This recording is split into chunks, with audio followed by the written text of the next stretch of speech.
Hello, welcome to this episode of Relational Parents.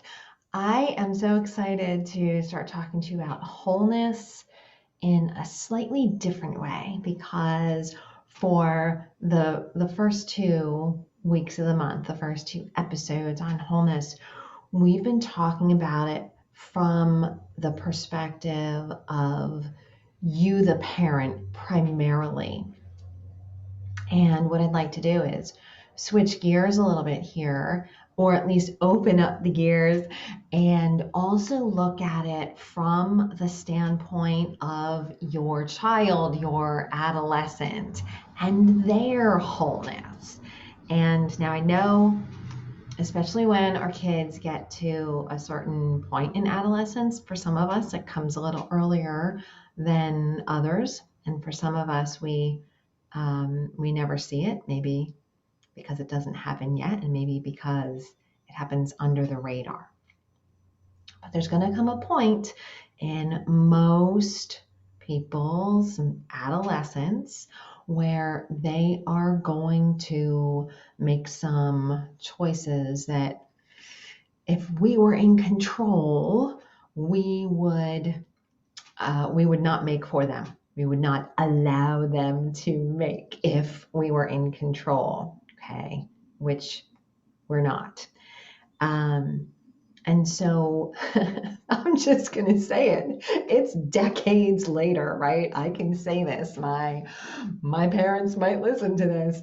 But I'm going to say I was one of those adolescents that did things under the radar primarily that I knew were not going to be held in high regard because I wanted the high regard, but I was an adolescent. And so I found a way to do most of what I wanted to do under the radar. And if you don't want that, if that is something that you're not cool with because you want a deeper, more open connection with your adolescent, then this podcast, this, relational parents is for you, because that's what it's all about. If that sounds scary and you would rather not know, then that's okay. It's just that that's not in keeping with the mission here. The mission here is wholeness, everybody being who they are, having a deeper, smoother, more harmonious connection, better connection, deeper connection, and better relationship, which means more openness. Does that mean that every single thing is okay? No, it doesn't mean that. But it means that we are real and there is more space for more things than just what we would absolutely prefer and what we would choose for our kids, right? Whether it's the school that they go to, how far away the school that they go to is, the job that they decide to have in high school or whatever, or if it's something like, they're doing something that we really would prefer that they're not doing, whether that has to do with sex or alcohol or smoking, any one of a number of things, or taking in other substances in other ways. So when we are receptive to our kids and are receptive to them making choices that are outside of what we actually would want for them, they can feel that. And when they can feel that, then they can share more with us, and we get to see more of their wholeness. Okay, I have talked to and guided parents whose adolescents have come to them and said, "Hey, I'm vaping," or "Hey, I um, I'm starting to have sex with my boyfriend or girlfriend. Hey, yeah, me and my friends smoke weed, or whatever it is. And when the parent, now I'm not saying that you can't freak out.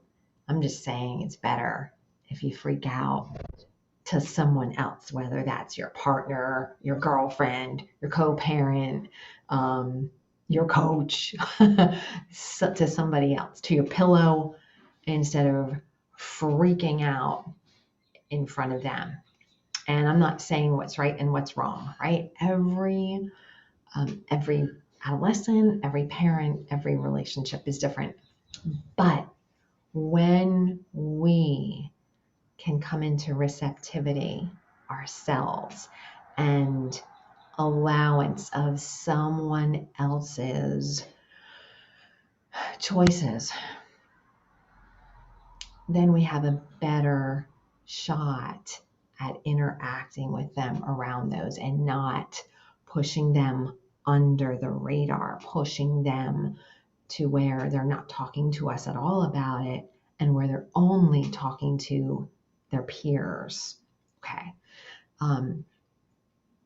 I will be getting into more of this in later episodes around just adolescence, but adolescence has gone from, a few hundred years ago, it was about 5 years, to now it's about 15 years.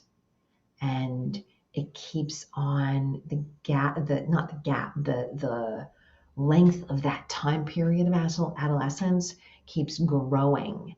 I'm going to talk about what defines adolescence and all of that, but just know that during this time, which is an expanded time in a person's life, adolescence now is longer than it was when you and I were adolescents. The longer that time span is, the more that it's going to be helpful if we are there as resources and as supports for them. The more important it is for us to be able to show up more whole instead of stuck in, sort of a right or wrong, only two options, two ends of the spectrum, that's all.